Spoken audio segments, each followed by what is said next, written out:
Hi witches, and welcome back to my channel. Thank you so much for joining me again today. Now, I know it has been quite a long time since we have spoken, but I am finally married. Oh my gosh, I am done with all the wedding things and I am so happy. So without further ado, let's have a warm greetings and welcome to everybody. Welcome to A Witch's Guide to Lunar Magic. I really love talking about the moons each month last year, and this year I wanted to kind of redo all of that, standardize it, and kind of update the past year's videos. So I wanted to go, a little bit more in depth and have a little conversation about practical magic. So if that sounds like something you're interested in, stay tuned.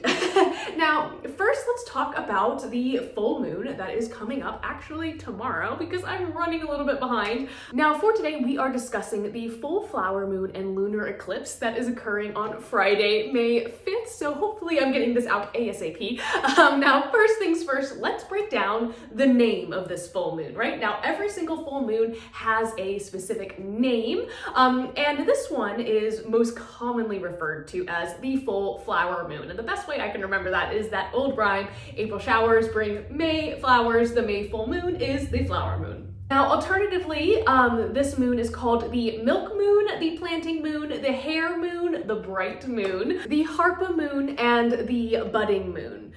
This full moon actually falls in the sign of Scorpio, which is my rising sign. It is a fixed water sign ruled by Mars and or Pluto, depending on what system of astrology you are looking at. Now, Scorpio itself is a sign of transformation, and this full moon with its corresponding eclipse calls us to let go of that which seeks to keep us rooted in place. This can be admittedly very emotional. We're talking about breaking bad habits and really just putting our best foot forward, and sometimes that can be super duper hard. Like, I feel like sometimes when I come on here, I'm like, yeah, just release those things that no longer serve you, as if it's like the easiest thing in the world, but don't kid yourselves. I'm not kidding you. It can be pretty emotionally intense. And again, with Scorpio being that really, deeply emotional water sign, and with this eclipse, many practitioners choose to rest rather than work magically with the potentially chaotic energies swirling through the cosmos. And oftentimes, though witches may feel their most powerful when the full moon is shining above us,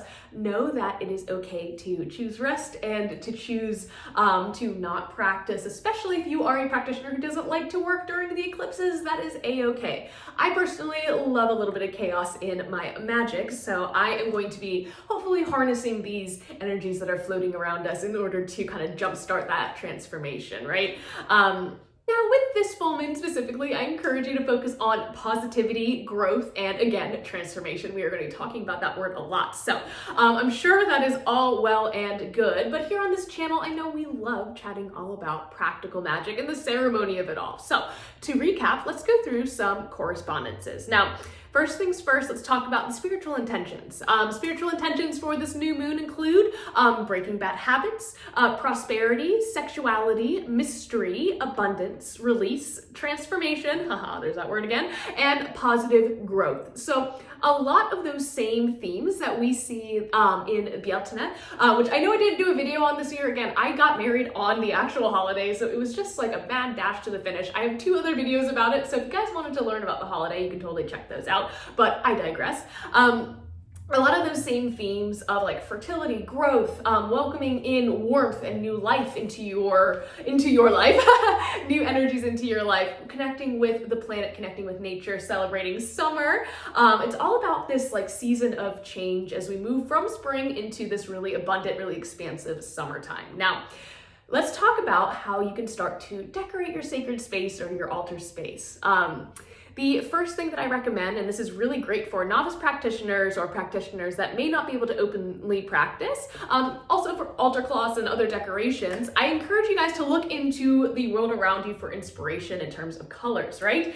When I go out into nature these days, I am really noticing a lot of bright, vibrant colors, reds, oranges, and yellows, which can represent the sun returning to the earth, or colors that are associated with the mysterious Scorpio, right? Such as purples, dark blues, and black.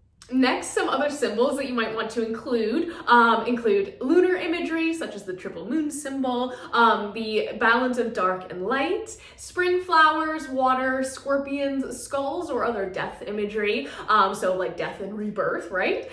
We have snakes, and then also apotropaic symbols, which is a really fancy way to say protective symbols. Now, for all of my wonderful spellcrafters, green witches, alchemists, etc., let's talk about some herbs and crystals, shall we? Now, in general, we want to select herbs that are associated with our spiritual correspondences. So in the case of the full moon in Scorpio, we want to focus on transformation, release, and prosperity. So really consider herbs such as nettle, chili, like chili peppers, calendula, mint, cinnamon, and other herbs that are ruled by Mars, or alternatively, the element of water. Honestly, I'm going to throw the element of fire in there as well, not only because of its association with Vyaltana, but also because I feel like Scorpio is like the most fire sign of all of the water signs. Like I used to actually think that like Scorpio was a fire sign, because to me, I'm like, oh, Scorpions live in the desert. Obviously, deserts are hot. They are associated with fire, but found out later it's a water sign, but the most fire sign of the water signs. Anyways, for crystals, we'll use a really similar logic, matching up stones that correspond with the colors of the moon, perhaps as well, as our spiritual intentions. So for this full moon, again, I would consider obsidian, garnet, amber, selenite, a lot of clear crystals as well, jasper, bloodstone, moss agate, maybe aventurine, and then clear quartz. Now, finally, let's take all of these tools that we have and apply them to the real world with some practical magic ideas and spell work. So the first thing that I really encourage you to do is to honor yourself through self-care. Full moons are fantastic for this. This is a great time to do any sort of ritual bath or any sort of cleansing or purification work. I really feel like, especially for this really transformative new moon where we are kind of shedding full moon, we are shedding parts of ourselves and kind of stepping into this new version of ourselves. So I encourage you to just honor this journey and honor yourself through taking care of yourself, especially during the chaos of an eclipse. Next, maybe making a commitment to breaking a bad habit or starting a good one and marking that with some sort of spell, whether this be a 7-day spell, a month-long spell, or something that you do, just writing affirmations that you can do on a daily basis, maybe creating a self-care altar for yourself, but something that really marks a transition in your life. Next, of course, as always, protective spell work is going to be really great. Re-up your wards, cleanse your spaces, of course. You may want to continue celebrating Vyaltana. I actually probably will be celebrating myself because I really wasn't able to, and I'm finally getting back to being a human being again. So I'm really excited to kind of celebrate that on my own tomorrow. Now, the eclipse itself is probably not going to be super dramatic. The moon is just slightly obscured by the earth, or however that works. I always get those confused and I forgot to write notes. But anyways, if you are able to see it, maybe looking at some footage, NASA is really good about posting footage of that if you are able to see it with the naked eye. So watching the eclipse and taking time to maybe honor or pause when, the eclipse begins or ends or peaks, whatever you wanted to do, or even using the time of that eclipse to kind of time out a magical working or a spell. And then finally, and I promise I will stop harping on this, but I encourage you to embrace transformation by releasing that which no longer serves you, right? So Aries new moon that really fired us up right before Taurus season when we started solidifying these ideas, right?